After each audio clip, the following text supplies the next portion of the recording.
obviously United need and are looking at strikers. And one of the young players we're looking at is Rasmus Højlund this summer. But according to there's a couple of stories from Damasio today, very credible source in Europe, has said that this depends on whether Man United get Victor Osimhen or not. If they can't, they're more likely to go for him. Man United are desperate, absolutely desperate for a new striker. Do you think that's the most important position for us to fix in our attempts to try and catch you? Yeah, I do. I think Man United, people like Martial and that shouldn't be anywhere near Man United. I look at Man United and I just think, carry on doing the things you're doing and buying the players you're doing, because you ain't ever catching us with them players. People stick up for the Man United players like mad.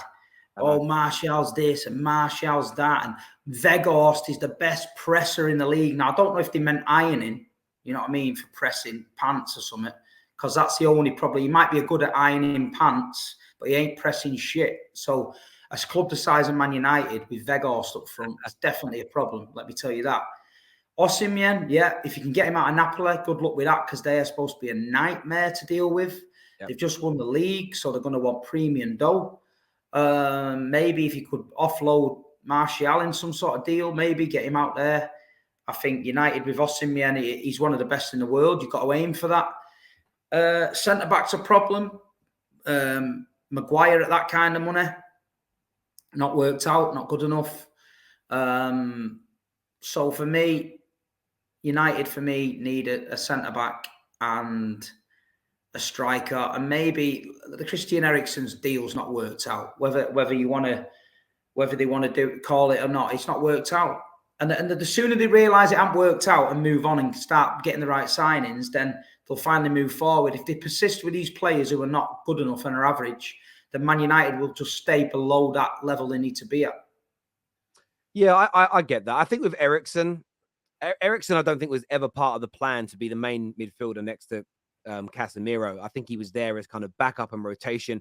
He ended up playing far more than we really expected him to. But we have to look for better than that. I think what you've said about Martial is right. There's talk of Sancho leaving, and there's loads of United fans, but maybe one more year. Then you've got to be cutthroat. And I know it's a different manager to what bought him. But again, people talk about standards, and the Super Chat earlier spoke about catching City, and I'm angry at Ten Hag. Well, then get off Ten Hag's back if he turns around and says, right, Maguire hasn't cut the mustard, go. Sancho, 2 years, still not delivering. If we can bring in somebody better, you go. We need to start being ruthless. The fact that Martial's still at the club, the fact that McTominay's still at the club, that Fred's still at the club, Maguire's still here. De Gea has been on the decline for 3 or 4 years. All of these individuals would not have lasted at Man City. They wouldn't have lasted at any highly successful club in Europe. They never would have done. They'd have been moved on long ago with better players being purchased and coming in. So we need to be ruthless. I think, yes, if we can get Victor Osimhen, that's a marker laid to go to that next. I think Kane's the number one target. I think we're looking at 3 strikers. I think it's Kane and Osimhen. And if we can't get them, there's this Højlund lad that we're looking to bring in, but still next year going back for a big star. But we need to be, you're right, we need to be more ruthless. What do you think it is that makes some Man United fans kind of grow this weird affinity to bang average players or people that don't deliver in a Man United shirt? I don't know. I think the club's to blame on a lot of it as well. Like I said on a show before, you look at the players they signed recently, Cavani, Ibrahimovic, and all this stuff.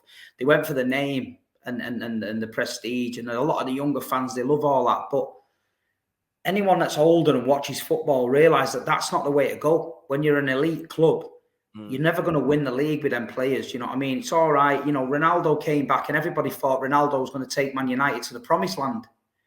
All he did was rip the jacuzzi apart and your facilities, because that's all he's going to be remembered for. And then he walked out the back door, quiet, and the legend was gone. But United's infrastructure from the manager to the board is fucking shit.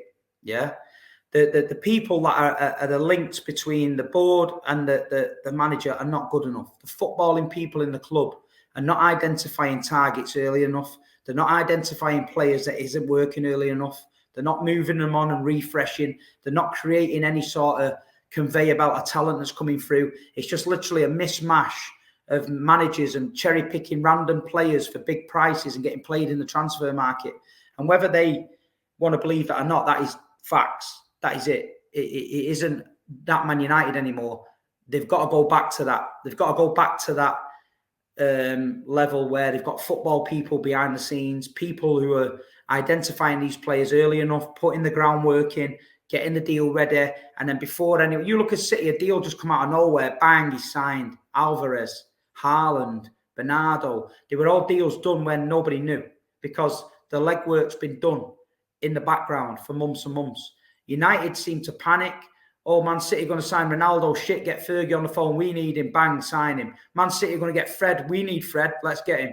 Man City might sign Maguire. We'll get him. Oh, Alexis Sanchez, offer him more money. Let him get to Man United. It was all panicky shit, but not what you actually needed. Do you know what I mean? And that's what I think United just need to get the football men behind the scenes at the club making football decisions, because it could save Man United a lot of money and a lot of time if they do that. I couldn't agree with you more. And there's so many of those signings. I was having this conversation yesterday with Lee and talking about it isn't just about going to sign the best person in the world in a position. They have to fit the system and the style. Their personality's got to match. There's all these things, and we've bought so many players in the past that weren't really on our list. We did it to Jose. I need another midfielder. You can have Fred or no one, but I don't want Fred. Well, it's Fred or no one.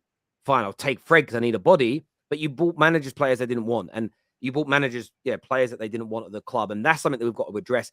And I do think fans have become addicted to certain players. Like for me, I'll back a player when he's delivering, even if I don't think he's if there's better out there, if he's delivering, I'm on his side. So I've seen more. United are linked to Mbappe at the minute, like everybody else is, and 150 million doesn't seem that much for Mbappe when you consider Declan Rice is going for over 100 million. When you think Anthony cost 90 million, you think Mbappe's so much better. It's worth going for. People are like, Terry, but what if it damages Rashford? I don't care. I love Rashford. But if we could get Mbappe, I don't care if Rashford sits on the bench. But equally, I see people more anxious to get rid of Rashford than they are Sancho. And I ask them why. Oh, but Sancho, baller, and what he did at Dortmund. I'm like, this man's barely delivered in a United shirt. And you want to back him. Martial's had a couple of good seasons in nearly a decade at the football club. And he's waned now. He's gone. And still there's people saying, oh, but maybe one more year, one more pre-season, he might deliver. Like, you've got to cut the cord and go.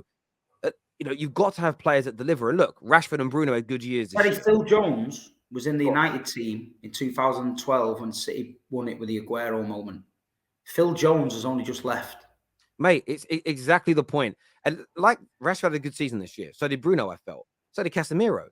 But if next year they're awful, I wouldn't be shocked or annoyed if we brought someone in to replace them, or if they were moved on. Maybe not Casemiro because he's got a much bigger body of work. But if Rashford had a terrible year next year and then was relegated to the bench and somebody else was brought in and a year later moved on, but we improved as a team, I didn't care.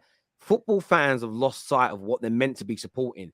Player agendas, standing their favorite players, and over-indexing players that they like the look of in terms of how they look when they're playing rather than what they deliver, as opposed to supporting a football team and going, right, those 5 players delivered for the team this year, so I'm going to say, well done. Those 5 players, whether I like them or not, didn't, therefore they're going to be condemned.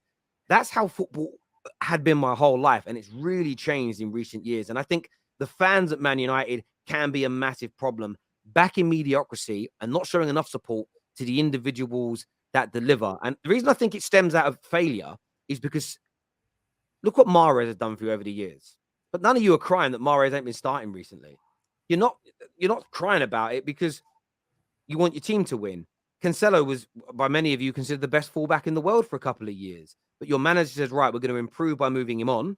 You improve by moving him on and you guys back it. There's no agenda from a single City fan about who and what should be playing. It only happens with teams and clubs that are failing.